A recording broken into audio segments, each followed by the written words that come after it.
तो आज का जो वीडियो होने वाला है बहुत ही खास एंड बहुत ही स्पेशल होने वाला है, क्योंकि आज हम लोगों के साथ जुड़ गए हैं मिस्टर कृतिश व्यास, जिसका दो पॉपुलर चैनल है यूट्यूब पे। एक जो है हिंदी में एमआर व्यास नाम की, और सेकंड जो है कृतिश व्यास नाम की इंग्लिश में। ठीक है, आप किसी चैनल को भी फॉलो कर सकते हो। आई होप कि आप लोगों में से बहुत सारे लोग जो है उनको देख चुके होंगे, और वो जो है मेरा पथ प्रदर्शक कह सकते हो कि मेरे को जो रास्ता दिखाया कि कैसे जो डिजिटल मार्केटिंग के फील्ड में आना है, और कैसे जो ब्लॉगिंग के स्पेशली जो है कैसे ब्लॉगिंग के फील्ड पे आना है। तो चलिए सीधा बात करता हूँ, थोड़ा सा रैपिड फायर टाइप का सवाल करूंगा। और सर पहले सबसे पहले आपको तो थैंक यू मेरे इस चैनल पे आने के लिए, आपका इतना कीमती समय देने के लिए। और थोड़ा सा जो है आप शॉर्टली योर सेल्फ इंट्रोड्यूस कर दीजिए आपके बारे में, खुद के बारे में। Yeah, first of all, thank you Arup for inviting on the channel, and I'm glad because हमारी जो ऑडियंस है, आपकी चैनल की जो ऑडियंस है, this is more around the blogging.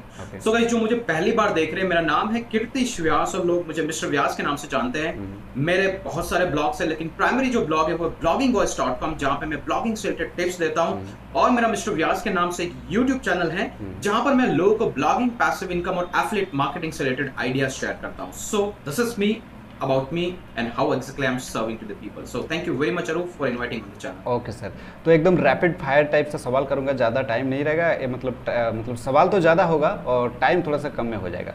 ठीक है, तो सर मैं सवाल स्टार्ट करता हूँ यहाँ पे। सर सबसे पहला सवाल कि क्या सच में ब्लॉगिंग डेड है आज के डेट में, या फिर इन फ्यूचर जो आने वाला टाइम? नहीं, ब्लॉगिंग डेड नहीं है। रीजन इसकी, blogging is the ultimate goal of the Google पे आप जो भी कंटेंट देखते हैं that's coming from the blog. अगर मैं छोटा सा एक चीज आपको बताऊं तो मोस्टली जो भी प्रोडक्ट के रिव्यूज होते हैं, आज भी 90% लोग ऐसे हैं जो किसी प्रोडक्ट का रिव्यूज गूगल पे देखने के बाद प्रोडक्ट को परचेज करते हैं, और अल्टीमेटली वो जो रिव्यूज होते हैं वो ब्लॉगर्स लिखते हैं। तो जब तक गूगल का प्रेजेंस है तब तक ब्लॉगिंग का फ्यूचर है। So there is no point of dead end of Google. Okay, तो सर ये जो वीडियो बनता है, ये सर मतलब ये क्लिकबेट टाइप सा वीडियो होता है ना सर? ओके। तो सेकंड जो क्वेश्चन है सर, जीरो क्लिक सर्चेस जो होता है ना, आज के डेट में बताया जा रहा है कि जीरो क्लिक सर्चेस, तो ये चीज़ें क्या है एक्चुअल में, कि जीरो क्लिक सर्चेस चीज़ें क्या है? ओके, सो छोटा सा brief. Basically zero click search का मतलब सिंपल ये है कि जब आप गूगल में जाकर के किसी चीज को टाइप करते हैं और जब भी उस रिजल्ट्स को टाइप करते हैं तो आपको बहुत सारे रिजल्ट्स दिखाई देते हैं, लेकिन उस क्वेरी को टाइप करने के बाद जो रिजल्ट्स आपको दिखाई देते हैं उसमें से बहुत सारे लोग होते हैं वो उसमें से किसी भी ऑर्गेनिक साइट को क्लिक नहीं करते हैं। और उनको उस चीज का आंसर टॉप में ही मिल जाता है, जो फीचर स्निपेट की फॉर्म में होता है, शॉर्ट पैराग्राफ की फॉर्म में होता है, एक छोटा सा वीडियो कंटेंट हो सकता है, लिस्ट फॉर्म के अंदर 7 से 8 पॉइंट डिस्प्ले होते हैं। जैसे कि एग्जांपल के लिए आप गूगल में जाए, बराक ओबामा टाइप कीजिए, आपको साइट में नॉलेज ग्राफ आता है। एग्जांपल के लिए आप गूगल में जाइए और वहां पे टाइप कीजिए the age of the queen Elizabeth, आपको उनका डायरेक्टली नंबर दिख जाता है। तो मतलब ऑब्वियस है कि यहाँ पे नीचे जो भी वेबसाइट्स है जिन्होंने उस पर्टिकुलर टॉपिक के बारे में लिख रखा है, वहां पर जाकर कोई भी क्लिक नहीं करेगा, वहां जाकर कोई भी उस साइट को ऑर्गेनिक ट्रैफिक नहीं देने वाला है, and that is known as zero click searches. और अकॉर्डिंग टू स्टडी 2019 के अंदर number of zero click searches थे वो 49% थे, जो कि 2020 के अंदर हो चुके हैं 64%। But there is no point of afraid because हमारे जो टोटल सर्चेस 2019 के अंदर थे वो करीब 2 ट्रिलियन सर्चेस थे, जो कि 2.5 टाइम बढ़ के 2020 के अंदर 5 ट्रिलियन सर्चेस हो चुके हैं। तो this is the simple meaning of the zero click searches. जब कोई सर्च करता है लेकिन किसी साइट पे क्लिक नहीं करता है, that will be counted as in zero click searches. Okay sir, thank you इतने अच्छे से समझाने के लिए। और सर मेरे चैनल पे खास करके जितने सारे लोग जुड़े हैं तो वो नए हैं या फिर जो है 1-2 ब्लॉग स्टार्ट किया है, तो मैं आपको बताऊं कि सर मैं आपसे पूछना चाहता हूं कि जो प्लेटफॉर्म है आज के डेट में, ये ब्लॉगर वर्सेस वर्डप्रेस, तो एक वर्ड में आप बताइए कि कौन सा सही है लोगों के लिए? देखिए ऑनेस्टली स्पीकिंग तो आजकल का ब्लॉगिंग है, it's more running on the automation. बहुत सारा कंपटीशन है, you can not survive on a manual method.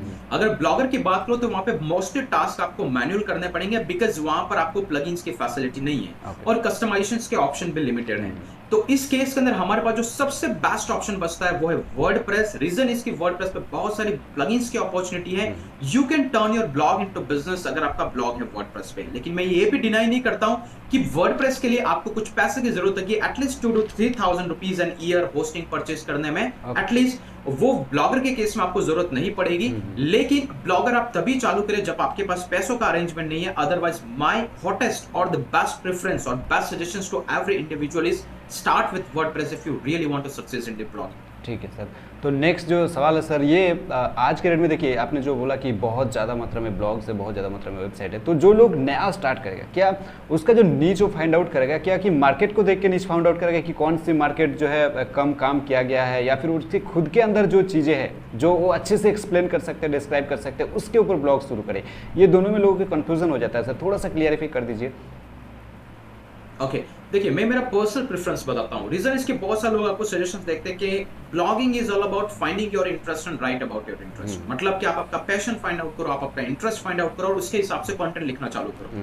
But reality ये है कि ब्लॉगिंग एक मोस्ट डिफिकल्ट जॉब है। रीजन इज कि यहाँ पर आपको कंटेंट प्रोड्यूस करना पड़ेगा, और ये कोई वीडियो कंटेंट नहीं है जो आप 5 और 10 मिनट में प्रोड्यूस करते हैं। यहाँ पर एक अकेले कंटेंट को लिखने के लिए आपको एटलीस्ट 3 से 4 घंटे का इन्वेस्टमेंट की जरूरत है। तो यहाँ पर सबसे इंटरेस्टिंग चीज है, अगर आपके पास डेडिकेटेड पैशन है, पैशन वो होता है जहां पर जिसके बारे में आप ऑल टाइम सोचते रहते हो। अगर ऐसा कुछ आपके पास पैशन है, जैसे आप ट्रैवलिंग में बहुत ज्यादा इंटरेस्टेड हो, तो definitely go with the travelling blog. उसको मोनेटाइज कैसे करना है ओवर द टाइम आपको अपॉर्चुनिटी ऑटोमेटिकली पता चल जाएगी। लेकिन अगर आप में सब में मीडियम इंटरेस्ट, आपको हर चीज को देखने से ये लगता है कि मैं ये भी कर सकता हूं, मैं वो भी कर सकता हूं, तो मेक श्योर आप ऐसा ब्लॉग स्टार्ट करें जिसमें आपका इंटरेस्ट नहीं बल्कि आपका एक्चुअली मोनेटाइजेशन की अपॉर्चुनिटी ज्यादा हो, जिसमें ज्यादा पैसा है। ऐसी चीजों को स्टार्ट करो अगर आपका किसी में डेडिकेटली कोर इंटरेस्ट नहीं है। तो मेरा सजेशन, और हमेशा अगर ऐसी कोई नीश फाइंड आउट करो तो always start from the micro niche, do not go with the broader niche. जैसे हेल्थ और फिटनेस के ब्लॉग कभी मत स्टार्ट करो। इंस्टेड कि उसके अंदर एक बेसिक सेक्शन लेके चलो कि जैसे कि अगर आप वहां पे बात करो सिर्फ योगा के बारे में बात करो, और योगा में भी सिर्फ बैक पेन के बारे में बात करो, तो ये एक बिगिनर को ज्यादा सक्सेस लाके देगा। इंस्टेड की ब्रॉडर नीश को चूज करके आप ऐसी चीजों को उठा के देखे चले जिसमें आपको किसी भी तरीके का इंटरेस्ट ना हो। तो ultimately find your interest and find a niche जो माइक्रो नीश की तरह, और उस चीज में स्टार्ट करो, that will give you more advantage. Okay okay, thank you sir. Sir article जो मतलब आर्टिकल लिखने के लिए बहुत सारे जनरेटर टूल है, आर्टिकल जनरेटर टूल है, और मतलब मेरा सवाल ये है कि आर्टिकल जनरेटर टूल सही है या फिर आप खुद जो लोगों ने खुद लिखता है, खुद की दिल की जो वर्ड होता है वो जो होता है वो सही है? देखिए, Google is now become very smart, और गूगल के केस के अंदर मोस्टली जो चीज मैटर करती है दैट इज समथिंग की जो रियल ह्यूमन टच को दे। मैं ये डिनाई नहीं करता हूँ, आजकल बहुत सारे आर्टिफिशियल इंटेलिजेंस के टूल आ गए जो आपके लिए एक जेन्युइन कंटेंट, या फिर यूं कहें कि एक artificial AI generated content produce करता है, बट अल्टीमेटली उसमें कुछ भी कर लो आपको ह्यूमन टच नहीं रहता है। क्योंकि अल्टीमेटली जो क्योंकि बेसिक चीज ये है कि एज एन ह्यूमन जब आप किसी कंटेंट को लिखते हैं तो आप लेमन वर्ड के अंदर लिखते हैं, एक ऐसी जनरल और छोटे मोटे वर्ड यूज करते हैं जो एक्चुअली लोग एक दूसरे से कम्युनिकेट करते हैं। But when you use AI, तो एआई का सबसे बड़ा पंगा ये होता है ये कुछ ऐसे हाई वर्ड्स यूज करते हैं जो एक्चुअली रियल टर्म में कोई कम्युनिकेट नहीं करता है। तो मेरा सजेशन यही है, अगर आप आर्टिकल स्पिनर जैसे टूल को यूज करना चाहे तो only use it when you are going to publish it on different website, web 2.0 की बैकलिंक बना रहे हैं या ऐसा कुछ कर रहे हैं, तभी आप ऐसे एआई और आर्टिकल टूल जनरेटेड टूल्स को यूज करें। Otherwise there is no point of using such that actually human touch, और आपको सेल्फ कंटेंट लिखना पड़ेगा if you really wanted to get organic traffic for a longer duration. Okay sir, ये हो गया article लिखने की बात। तो देखिए, आप जो किसी सर नया ब्लॉग पे आर्टिकल लिखा गया, 1-2 आर्टिकल उन्होंने पब्लिश कर दी, उसके बाद शेयर करना स्टार्ट, तो आप ये शेयर कितना मात्रा में करना चाहिए? ठीक है, थोड़ा सा ये इसको थोड़ा सा क्लियरिफाई कर दीजिए कि ये आर्टिकल जब शेयर होता है ना लोगों का सर, कि कितना मात्रा में शेयर करना चाहिए और कहाँ शेयर करना चाहिए? Correct. So ideally there is no limitation in terms of the share, और रियल चीज तो ये है कि ब्लॉगिंग के अंदर या फिर आप जो भी कंटेंट प्रोड्यूस करते हैं, not only blog but maybe it is your YouTube channel और एनीथिंग, जो भी आप कंटेंट प्रोड्यूस करता है, share as much as you can, there is no limitation in terms of the share. लेकिन ये जो शेयरिंग आप करते हैं, मेक श्योर आप ऐसे कुछ प्लेटफॉर्म यूज करें जहां पे मैक्सिमम ऑडियंस हैंग आउट करती है। Just take an example of Facebook groups, Facebook pages, just take an example of Telegram groups dedicated to the blogging, dedicated to your particular category और niche. तो आप जहां तक हो सके share it as much as you can, there is no limitation in terms of the Google, Facebook और कहीं से भी आपको नहीं है। लेकिन एक चीज आपको ध्यान रखनी है, if you are sharing your content on the Facebook, अगर एक ही वेबसाइट से शेयर करें तो do not share is more than 7 to 8 times in a day. Otherwise Facebook आपकी वेबसाइट पे एक रेड फ्लैग रेज करेगा and your website will not be ban, basically your website will be ban from the Facebook, और आप कभी भी content share नहीं कर पाओगे। तो मेक श्योर आप टेम्परेरी ब्लॉक होने से बचने के लिए फेसबुक पे जब शेयर कर रहे हैं, share it at max 7 to 8 times in a day, otherwise उससे ज्यादा ना करें। अदरवाइज आप जिस किसी भी प्लेटफॉर्म पे शेयर करना चाहें, यू आर मोस्ट वेलकम, और जितना आप शेयर करेंगे you will get more advantage, because blogging के अंदर माना जाता है कि 60% आपका कंटेंट प्रोडक्शन का पार्ट होता है, बाकी 40% आप कितना मार्केटिंग करते हैं उससे आपको ऑर्गेनिक ट्रैफिक आने की चांसेस की प्रोबेबिलिटी रहती है। So share as much as you can. Okay sir, तो अब हो गया शेयर, उसके बाद सर बैकलिंक्स की बात करूँ, कितने पोस्ट लिखने के बाद उसको बैकलिंक्स के लिए, अगर किसी के मतलब बैकलिंक्स तो ऐसे मिलना नामुमकिन जैसा बात है, फिर भी वो अगर बैकलिंक्स के लिए कोशिश करता है तो कितने पोस्ट लिखने के बाद वो बैकलिंक्स जनरेट करने की कोशिश करे? देखिए, एक होता है ऑर्गेनिक बैकलिंक्स और एक होता है artificial backlinks. Artificial backlinks basically you go to some places and actually place some orders और वहां से आपको कुछ बैकलिंक्स मिलता है, राइट। और ऑर्गेनिक बैकलिंक्स वो होता है कि इट इज नॉट फिजिबल और not possible in real time कि आज आपने वेबसाइट बनाई और आज आपने बैकलिंक बनाना चालू किया और आपको बैकलिंक मिलते ही जा रहा है, तो automatically you will be caught as an spam. Okay, आपको गूगल पकड़ लेगा कि आप स्पैम कर रहे हो। तो वैसे तो यहाँ पर ऐसा कोई टाइम फ्रेम नहीं है कि आपने आज वेबसाइट चालू की और 1 महीने के बाद में बैकलिंक बनाना चालू करो। My suggestion is as soon as you publish the content, start spreading it all over the world और basically आपको organic backlink भी मिलेंगे और कुछ backlink आप खुद भी create करेंगे। So there is no specific time, you can start as soon as you have published the content. Okay, so there is no such time frame. ठीक है सर। ओके, तो सर ये जो बैकलिंक्स की बात जब चल रही है तो मैं और भी एक चीज़ पूछना चाहता हूँ, ये जो कमेंट बैकलिंक्स होता है ना, तो इसका क्या खेल है, मतलब कि ये वाकई में कोई काम का लायक है, मतलब काम करता है ये comment backlinks? Yes, so basically अगर मैं सिंपल डेफिनेशन में कमेंट बैकलिंक की बात करूं तो आप किसी के ब्लॉग पे जाते हैं, उसका कंटेंट रीड करते हैं, इसके बाद में नीचे जाकर के आप कमेंट प्लेस करते हैं। और जब भी आप कमेंट प्लेस करते हैं तो मोस्टली वेबसाइट के अंदर एक ऑप्शन रहता है, जब आप कमेंट प्लेस करते हैं आपका नाम, आपका वेबसाइट और आप कमेंट क्या डालना चाहते हैं, देन सबमिट। तो वहां पर आपकी वेबसाइट का जो आप यूआरएल देते हैं, वो जब भी कमेंट पब्लिश होता है तो बेसिकली उस यूजर के प्रोफाइल के अंदर जैसे ही कोई क्लिक करेगा उस यूआरएल पे जाएगा, मतलब आपके ब्लॉग पे जाएगा। तो ये कहलाता है कमेंट बैकलिंक। बेसिकली आप कहीं पे जाकर के कमेंट करते हैं। देखिए, the important part is yes comment backlink works, लेकिन इसका काम करने का तरीका अलग है। बेसिकली गूगल के अंदर do follow no follow backlink का कांसेप्ट होता है। डू फॉलो मतलब वो बैकलिंक जिसके लिए आपको ऑथोरिटी पास होगी, लेकिन किसी को नहीं पता है कि एग्जैक्टली डू फॉलो बैकलिंक कौन सी कंसीडर की जाती है। यहां तक कि कमेंट बैकलिंक में भी प्रोबेबिलिटी है कि वो आपको कहीं ना कहीं गूगल ऑथोरिटी पास करेगा। कैसे? Let's take an example. आप कुछ ऐसी जेन्युइन और ऑथेंटिक वेबसाइट पे जाते हैं, एचरएफ के ब्लॉग पे जाते हैं, सैमरस के ब्लॉग पे जाते हैं, मॉस के ब्लॉग पे जाते हैं, बैकलिंको पे जाते हैं, नील पटेल पे जाते हैं। ये वो वेबसाइट्स है जो वेबसाइट गूगल की नजर के अंदर ऑथेंटिक और हाई ऑथोरिटी वेबसाइट्स है। और वहां पे जो कमेंट पब्लिश होता है, इट्स नॉट समथिंग कि आपने कमेंट डाला और आपका कमेंट पब्लिश हो गया। वहां पे मॉडरेटर बैठे हुए जो आपकी कमेंट को जेन्युइनली रिव्यू करते हैं, if they find it useful then only your comment will be publish. अब यहां पे पब्लिश होता है तो मेरे हिसाब से गूगल इन कमेंट्स को जेन्युइन समझता है और वो आपकी साइट को विजिट करता है। That's why it will give you an advantage. Number 2, हमें मान लीजिए कि गूगल ऐसे कमेंट बैकलिंक को इग्नोर भी करता हो, लेकिन एक यूजर का भी इग्नोर नहीं करता है। अगर आप ऑथेंटिक ब्लॉग पे जाकर के इस तरीके का कोई कमेंट पब्लिश करते हैं, आपकी साइट पे आप किसके बारे में लिख रहे हैं आपके बारे में जानने के लिए लोग मैन्युअली उस पर्टिकुलर लिंक पे क्लिक करके आपकी साइट पे जाता है, that will give you organic traffic. और जब एक बार ट्रैफिक आपकी साइट पे आता है, वो कितने टाइम तक आपकी साइट पे स्टैंड करता है, that's called as dwell time. कितने टाइम तक यूजर ने वहां पे टाइम स्पेंड किया, और गूगल ये सारी चीजें मॉनिटर करता है। The more people come, the more traffic will be there, वहां पे ज्यादा लोग रुकेंगे, गूगल को पता चलेगा इस साइट में, इस कंटेंट में दम है, आपका कंटेंट रैंक करेगा। तो ये एडवांटेज है कमेंट बैकलिंक का, not directly but indirectly obviously it make advantage. So make sure you provide comment, but जाकर के किसी फोरम में जाके इधर जाके उधर जाके करने के बजाय कोई जेन्युइन और ऑथेंटिक ब्लॉग ढूंढिए। सो ओके, तो सर अब थोड़ा सा सेंसिटिव पार्ट्स पे आता हूँ, मतलब एडसेंस के पार्ट्स है जिसको मैं कहता हूँ कि हाँ सेंसिटिव पार्ट्स है। तो जो नया लोग होता है ना, तो उन लोगों के लिए थोड़ा सा मैं आपसे मैं थोड़ा सा गाइड लेना चाहता हूँ कि कितने पोस्ट लिखने के बाद एक ब्लॉग को जो है एडसेंस के लिए अप्लाई करे। ओके, सो देखिए, आइडियल और रियल टाइम में मैं लोगों को जो सजेशन देता हूं, एटलीस्ट राइट 10 कंटेंट। देखिए, एडसेंस का एक मोनेटाइजेशन का प्लेटफॉर्म का मैं एक आइडिया समझाता हूं, हाउ एडसेंस वर्क। एडसेंस के खुद की जेब का पैसा नहीं है, एडसेंस के पास एडवर्टाइजर्स आते हैं, एडवर्टाइजर बोलते हैं कि भाई मेरी ये जो एड है आपको किसी कंटेंट पे दिखानी है। अभी गूगल एडसेंस है, उसको किसी कंटेंट को, उसकी जो एड है उसको किसी कंटेंट पे पब्लिश करना है, तो ऑब्वियसली उस साइट की कुछ तो ऑथोरिटी होनी चाहिए, राइट? क्योंकि जैसे ही वो अप्रूव्ड होगा, गूगल एडसेंस को वहां पे एड दिखानी पड़ेगी। तो ऐसी नहीं है कि वो, उनके पास बहुत सारी मिलियंस ऑफ वेबसाइट्स है, मिलियंस ऑफ इन्वेंटरी है, वो किसी को भी अप्रूव देके कहीं पे भी ऐड दिखा सकते हैं। सो आइडियली मेरा सजेशन रहता है कि at least whenever if you are an beginner, right at least 10 content with minimum 2000 word, और इसके साथ अगर आप जाएंगे तो chances of getting approval is higher. लेकिन आजकल के टाइम पे बहुत सारे लोग जैसा कि मुझे सजेशन देते हैं या फिर मेरे पास उनके फीडबैक आते हैं, people are also getting the approval within 4 और 5 कंटेंट एज वेल।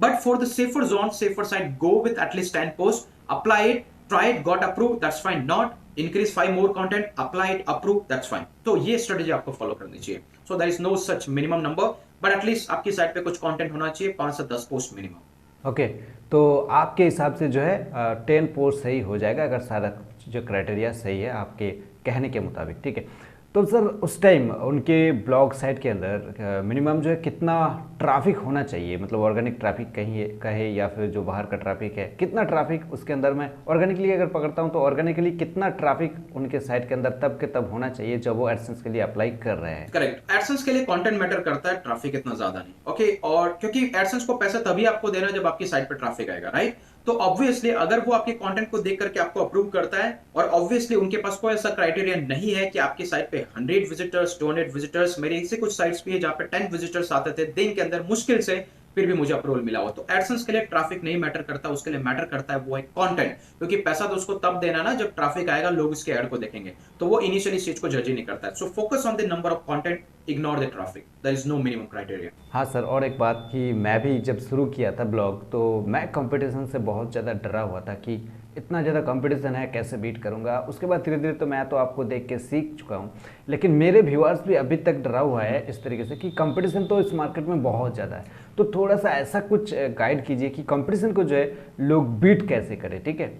करेक्ट। तो सबसे पहले चीज कि लोग कंपटीशन को समझते क्या है। Basically we have to identify कि कंपटीशन का मीनिंग क्या है। मोस्ट लोग कंपटीशन को जज करते हैं किसी कीवर्ड टूल में डालने के बाद वहां पे डीआर और पीआर को समझ के कि इसका कंपटीशन हाई होगा, but that is a wrong perspective. Google के लिए DR, domain ranking, PA, page authority, DA, PA, DR, PR, ये गूगल का कोई फैक्टर नहीं है। This is actually been introduced by a third party tool called Moz. Okay, तो ये मॉज ने इंट्रोड्यूस किया है। तो अगर आप सिर्फ डीआर और पीआई से ये समझते हैं कि ये साइट का डीआर हाई है इसलिए मेरा कॉम्पिटिटर है, ये पर्सपेक्टिव आपको चेंज करना है। Let's go to the second part जिसको मैं बोलता हूं कंटेंट। तो आपका रियल कॉम्पिटिटर है कंटेंट। बहुत सारे ऐसे वेबसाइट्स होती है जो इसलिए मार्केट में हाई रैंक करती है बिकॉज उन्होंने over the time authority gain की है। और ऑथोरिटी का मतलब वो नंबर नहीं है जो आपको वहां पे एचरेफ जैसे और सेमरस जैसे टूल में दिखता है। ऑथोरिटी का मतलब हाउ मच टाइम उस वेबसाइट ने मार्केट के अंदर स्पेंड किया और कितना क्वालिटेटिव कंटेंट वो प्रोड्यूस करता है। और इसका फैक्टर, इसका मेजरमेंट सिर्फ गूगल के पास में। तो जब भी आप कॉम्पिटिटर को ढूंढे तो सबसे पहले आपको क्या करना है, आपके कीवर्ड को गूगल में डालना है, जो टॉप 10 पोस्ट आते हैं उन सबको 10 स्क्रीन में ओपन करना है। जस्ट विजुअलाइज एंड चेक कि उन्होंने कैसा कंटेंट लिखा है। कभी कभी गूगल के पास ऑप्शन नहीं है कि उसको कुछ कंटेंट दिखाना है यूजर को, लेकिन उसके पास अपॉर्चुनिटी नहीं है कि कौन से वेबसाइट उठा के लाए। तो अल्टीमेटली हाई ऑथोरिटी वेबसाइट में थोड़ा बहुत कीवर्ड मैच करता है, उसको जाकर के पुल करता है, उसका रिजल्ट दिखाता है। तो आपको जब भी कॉम्पिटिटिव एनालिसिस करना है, 3 फैक्टर ध्यान रखना है। नंबर 1, सारे वेबसाइट को एनालाइज करो, उन्होंने क्या क्या लिख रखा है उसको फाइंड आउट करो। उसमें से 4 ऐसे मैक्सिमम पॉइंट निकालो, 4 मैक्सिमम पॉइंट जो हर किसी में आपको मिल रहा हो। जैसे इसने 4 पॉइंट कवर किए, इसने 4 किए, इसने 10 किए, इसने 15 किए, उसमें से 4 ऐसे जो आप अलग से निकाल के रखो। पहला पॉइंट। दूसरा पॉइंट, आपको यह देखना है कि ऐसे कौन से पॉइंट है जब आप कीवर्ड को डालने के बाद गूगल में नीचे आएंगे तो वहां पे एक सजेशन दिखता है या फिर बीच में एफएक्यूज दिखता है। तो उसमें से कुछ 4 और 5 पॉइंट निकालो और वो एक लिस्ट के अंदर ऐड करो। तो 4 वो है जो सब में है और 4 वो है जो आपने सजेशन को ऐड किया। इससे मिलाकर के आप 8 to 10 ऐसे कॉम्बिनेशंस बनाओ और उसके थ्रू कंटेंट लिखो। तो सबसे पहले चीज, गूगल कंसेंसस पे काम करता है। कंसेंसस मतलब क्या? जैसे ही कोई नया ब्लॉग मार्केट के अंदर आता है तो गूगल ये चेक करता है कि इसने जो पॉइंट कवर किए क्या वो ऑलरेडी टॉप 10 रैंकिंग वाला ही आइडिया है या फिर कुछ डिफरेंट है। उसको मैचिंग मिलता है तो गूगल को पता लगता है कि भाई ये पोस्ट इनके साथ कॉम्पीट करने के लायक है। नंबर 1। नंबर 2, फिर गूगल चेक करता है कि इसने लेटेस्ट और यूनिक अपडेट ऐड किए नहीं किए। तो जब भी आप गूगल सजेशन के पॉइंट को ऐड करता है तो नंबर 2 फैक्टर आपका क्लियर।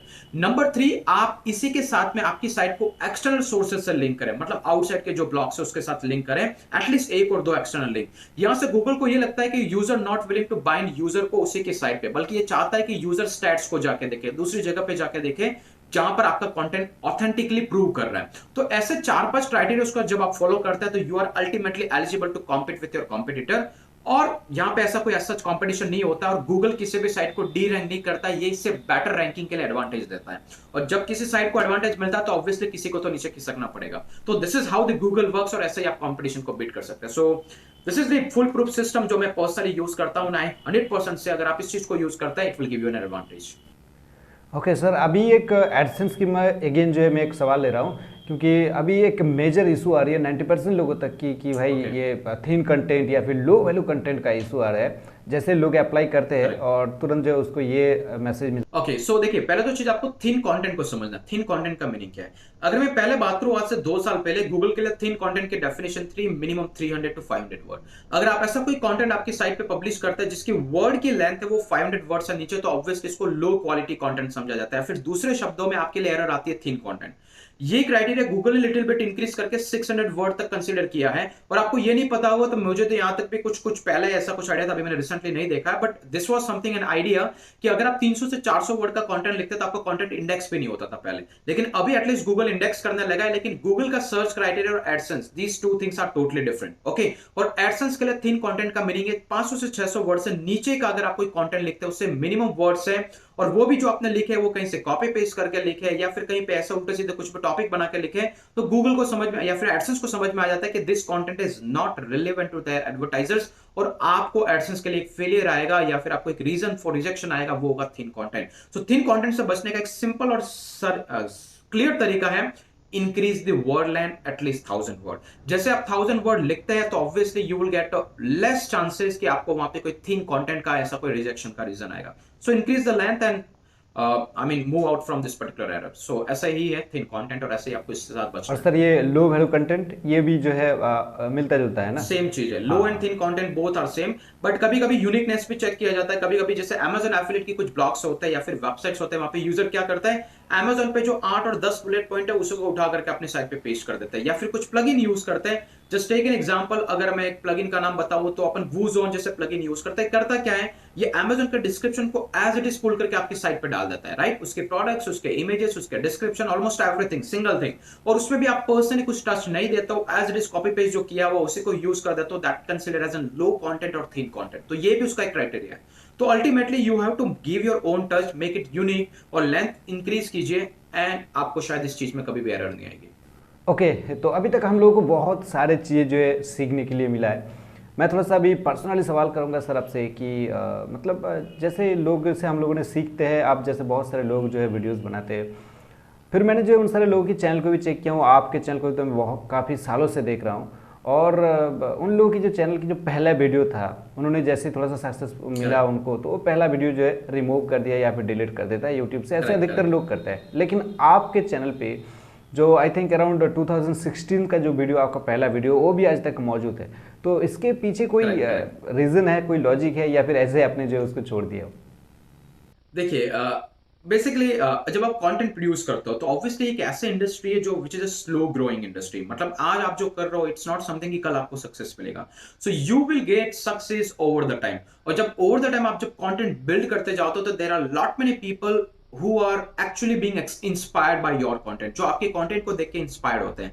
अगर हम कहते हैं ना कि कुछ लोगों की हिस्ट्री बनती है, तो हिस्ट्री इज नॉट समथिंग कि बेसिकली उन्होंने आज को स्टार्ट किया और कल बना दिया इसलिए उनकी हिस्ट्री बन गई। There is always a painful journey, और ये जर्नी किसी एक इंडिविजुअल की नहीं है, हर एक इंसान की जो अपनी कंटेंट जर्नी को स्टार्ट करता है या फिर अपने लाइफ की किसी भी जर्नी को स्टार्ट करता है। So those are real proofs कि मैंने मेरी कैसी जर्नी स्टार्ट की। आज भी बताता हूं यूट्यूब पे आज मैं जो बनाता हूं, which I am making more and more specific to any particular niche, और मेरी नीश है ब्लॉगिंग, एफिलिएट मार्केटिंग और पैसिव इनकम के आइडियाज को लेके। तो मैं लोगों को ये समझाने के लिए उन वीडियोस को अभी भी रखा हुआ है कि there is a journey, there is a journey. It's not like you what you are thinking right now वो आप कल बिल्ड कर देंगे। आपको इस जर्नी के थ्रू पास होना पड़ेगा, और इसी के लिए उन्हीं रेफरेंसेस के लिए मैं लोगों को सिखाता रहता हूं, और आज भी वो वीडियोस अवेलेबल है ताकि लोग ये सीख सके कि मैंने कैसे स्टार्ट किया था। अगर आप मेरी जर्नी को रिप्लिकेट करना चाहते हो तो आपको भी शायद ये चैलेंजेस आएंगे। तो मैं मेरी गलतियां दिखाने के लिए या फिर मैं मेरे इनिशिएटिव को दिखाने के लिए उन वीडियोस को आज भी चैनल पर रखता हूं, ताकि जो भी मुझ तक आता है, एटलीस्ट जो मुझसे कनेक्ट होता है, मुझसे इंस्पायर होता है, वो ये समझ सके कि ऐसे ही शुरुआत होती है, शुरुआत किसी की परफेक्ट नहीं होती है। इसीलिए मैं सबको एक प्रॉपर सजेशन देता हूं, और वो ये है, start right now, there is no perfect beginning. अगर आपको आज लगता है कि मैं कल परफेक्ट होकर इस चीज की शुरुआत करूंगा, दैट डजंट वर्क, और वो क्यों नहीं करेगा, मेरे उन वीडियोस को देख लीजिए कैसे मैंने जर्नी स्टार्ट की थी and how exactly I am doing right now. तो यही है, और इसी वजह से मैंने वो वीडियोस आज भी चैनल पे बना के रखे हैं। तो मेरा जो पहला वीडियो था, जहां तक मुझे पता है, आई थिंक 8 अक्टूबर 2016 को मैंने YouTube पे अपलोड किया था। So it is still there, और आप भी आज उसको जाकर के चेक कर सकते हैं। ओके, तो सर आप थोड़ा सा और भी डीपली जाता हूँ, थोड़ा सा अर्निंग सेक्शन के बारे में। मैं अगर पर्सनली आपसे पूछूं, पर्सनली नहीं ऐसे जो है सबके सामने मैं अगर आपसे पूछूं कि सर आपका अर्निंग सिर्फ एडसेंस की, अगर आपका पॉसिबल होता है कि एडसेंस से आप कितना कमा सकते हो, या फिर आप ऐसे कंपैरिजन कर दीजिए कि आपका जो अर्निंग जो है वो एडसेंस से ज़्यादा होता है, या फिर एडसेंस को छोड़ के किसी दूसरे प्रोडक्ट से जो है आपको ज़्यादा अर्निंग ओके, तो देखिए, जैसे कि अगर मैं सिर्फ एडसेंस की बात करूं तो I used to use AdSense in the beginning itself. मैं जब शुरू में ब्लॉगिंग स्टार्ट किया था, आई वॉज यूजिंग एडसेंस, और जहां से मुझे $200 से $300 एवरी मंथ समथिंग आते थे जब मेरा बिगिनिंग में था। मैं उससे 2019 कह रहा हूं मैं। इसके बाद मैंने देखा कि एडसेंस से बेहतर भी बहुत सारी अपॉर्चुनिटीज है। क्यों? क्योंकि एडसेंस के पास बहुत ही ज्यादा इन्वेंट्री है। ओके, और उनके पास बहुत ज्यादा अपॉर्चुनिटी है, $0.01 से लेके $500 तक की एड है। तो एडसेंस आपके कंटेंट को प्रॉपर ऑप्टिमाइज नहीं कर पाता है। तो इसलिए मैंने थर्ड पार्टी कुछ एडवर्टाइजर्स है या फिर थर्ड पार्टी ऐसे ही एडवर्टाइजिंग एजेंसीज की हेल्प ली, जैसे कि मैं भी आज करंटली यूज करता हूं, वो इजोइक करता हूं। इजोइक क्या करता है, इजोइक के बैकएंड के अंदर मैं गूगल एडसेंस को ऐड करके रखता हूं, जिससे क्या होता है कि इजोइक के खुद के अपने प्रीमियम एड नेटवर्क्स है, इजोइक के बैकएंड में गूगल एडसेंस कनेक्टेड। अभी क्या होगा, मेरी साइट पे जब भी कोई विजिटर आएगा तो सबसे पहले इजोइक ये चेक करेगा कि गूगल एडसेंस की एड उसके लिए कितना पे करने के लिए तैयार है। अगर गूगल एडसेंस की एड उसके लिए मुझे ₹1, ₹5, ₹10 देने के लिए तैयार है, तो इजोइक ये चेक करता है कि उनके जो एड नेटवर्क के अंदर लोग कितना देने के लिए तैयार है, और वो लोग हमेशा हायर पेमेंट के लिए रेडी रहते हैं। तो ₹15 से ₹20 देते हैं, तो मुझे ज्यादा अर्निंग वहां से मिलेगा, but still Google AdSense is connected at the back end. So मेरा मेजोरिटी ऑफ एड रेवेन्यू जो आता है वो इजोइक से आता है, क्योंकि एडसेंस तो वैसे भी उसकी रेट को कॉम्पीट नहीं कर पाता है। और दूसरी जो सबसे बड़ी इंपॉर्टेंट चैलेंज होता है जो एडसेंस को लेकर के, वो ये होता है कि एडसेंस जो होता है वो एक ऐड को एक बार अपनी साइट पे दिख गया तो वो कंटिन्यूअसली जब तक यूजर आपकी साइट पे वो एक ही ऐड दिखेगी। इजोइक क्या करता है, एवरी 30 सेकंड्स के अंदर ऐड को चेंज करता रहता है, तो मुझे मल्टीपल इंप्रेशंस मिलते हैं। एंड ऑब्वियसली यूजर में वही है, ट्रैफिक वही है, तो why don't you make more money आपके पास अगर ऐसे अदर ऑप्शंस है। तो मेरा जो एड रेवेन्यूज आता है वो मोस्टली इजोइक से आता है as compare to the AdSense.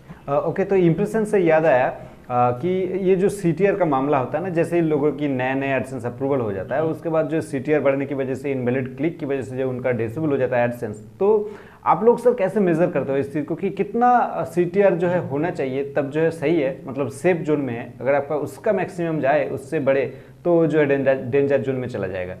10%। Okay, तो देखिए पहले कैसा होता था कि गूगल एडसेंस का अकाउंट ऐसे ही डिसेबल हो जाता था। उसके बहुत सारे रीजन है, जैसे इनवैलिड ट्रैफिक हो गया, ठीक है, या फिर इनवैलिड क्लिक्स हो गया। तो मोस्टली यूजर का जो एडसेंस डिसेबल होता था वो इनवैलिड क्लिक्स और ट्रैफिक की वजह से होता था। फिर गूगल को ये पता चला, एडसेंस के टीम को ये पता चला कि बहुत सारे लोग ऐसे जो ऐसे इनवैलिड एक्टिविटीज करता है किसी के एडसेंस को अकाउंट को बैन करने के लिए और इस तरीके से। तो गूगल ने एक नया फीचर इंट्रोड्यूस किया, और वो क्या करता है, अभी अगर किसी की साइट पे इनवैलिड ट्रैफिक या फिर इनवैलिड क्लिक्स आते हैं तो उस केस के अंदर वो सबसे पहले वहां पे वार्निंग देता है, जहां पर आपको एडसेंस पे एक अकाउंट लिमिट सेट करता है कि अभी आपका ट्रैफिक को मॉनिटर किया जाएगा, आपके क्लिक्स को मॉनिटर किया जाएगा। अगर वो एक्टिविटी कंटिन्यूटी में रहती है तो आपका एडसेंस अकाउंट बैन हो जाता है, ठीक है। तो आइडियली जो मैंने जो देखा है, around 10% CTR is under safe zone. अगर आप 15% से ऊपर जाते हैं तो आप डेंजर जोन में पहुंच जाते हैं, ओके। तो 10% CTR is the best thing. और किसी भी मोमेंट पे अगर आपको ये लगे कि आपका सीटीआर 15% या 20% के क्रॉस चला गया है, तो मेक श्योर आप 1 और 2 दिन के लिए ऐड बंद कर दीजिए, जो भी आपकी साइट पे चल रही है बंद कर दीजिए, ताकि वो जो इनवैलिड क्लिक्स आ रहे थे वो एटलीस्ट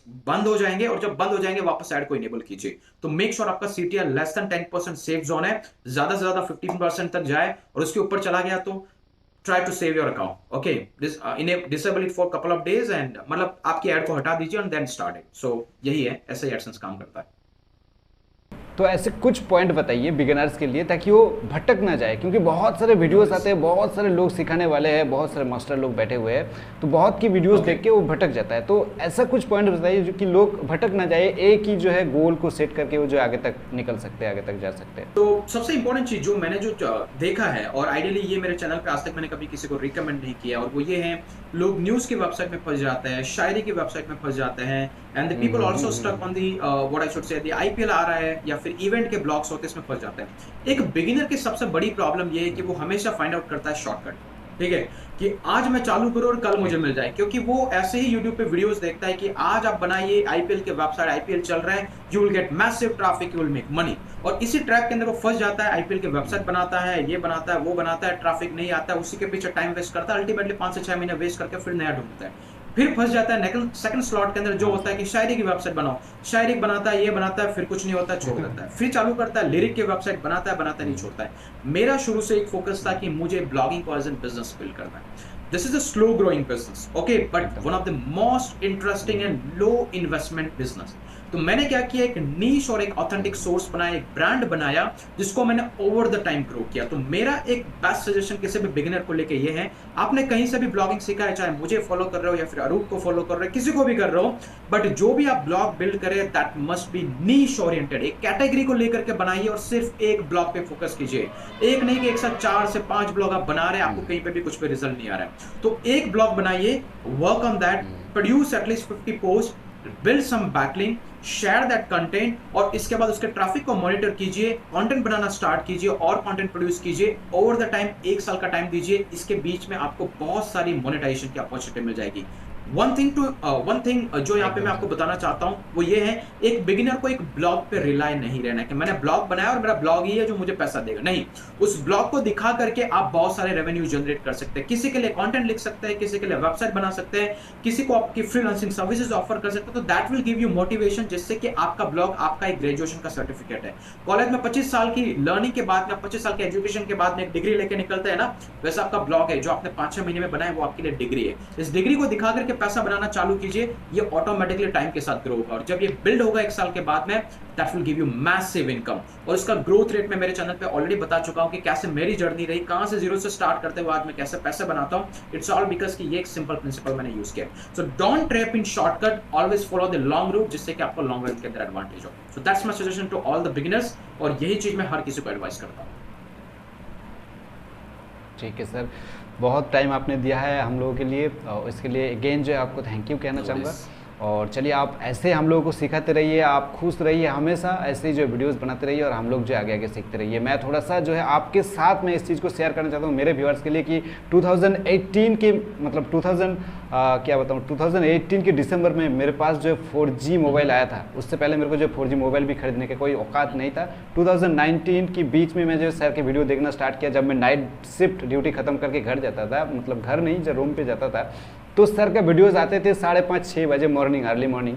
तब से मैंने देखा ये चीज़ें क्या है, कॉन्सेप्ट क्या है, धीरे धीरे उससे समझा, और आज जो है सर की वजह से मैं कुछ कर पाया हूँ। सर से मैंने बहुत देर से बात भी कर रहा था। अगेन सर, आपको थैंक यू इस चीज़ के लिए, और हमको जो टाइम देने के लिए। आप खुश रहिए, अच्छे रहिए, यही मैं प्रे करूँगा, दुआ करूँगा। Thank you for invitation and okay sir, मैं वीडियो ग्लेड कि आपकी जर्नी पे मेरा भी कुछ थोड़ा बहुत कंट्रीब्यूशन रहा, और ऐसे ही आप अपने व्यूअर्स के लिए उन्हें कुछ ऐसे प्रॉपर गाइडेंस देते रहिए, ताकि वो भी ऐसे ही ग्रो करते रहे और ऐसे ही बहुत सारे अपॉर्चुनिटीज को फाइंड आउट करते रहे। So thank you very much for inviting on the channel. Okay, तो गाइस आई होप कि वीडियो आपको बहुत ही अच्छे लगे होंगे, और मेरा जो सर है जिन्होंने मेरे को जो इस प्रकार से खास करके ब्लॉगिंग के रास्ते दिखाया था, उनसे आज जो है मैंने इस तरीके से वीडियो बनाने के बाद मैं तो अंदर ही अंदर बहुत खुश हूँ। आई होप कि आप लोगों को भी बहुत अच्छे नॉलेज मिले होंगे, कुछ भी अच्छा लगा है, वीडियो आपको पसंद है तो वीडियो को लाइक कर सकते हो। चैनल पर ऐसे कमाल की वीडियो देखने के लिए चैनल के साथ जुड़ जाओ यार। मैं मिलता है अगले वीडियो में, तब तक के लिए बाय।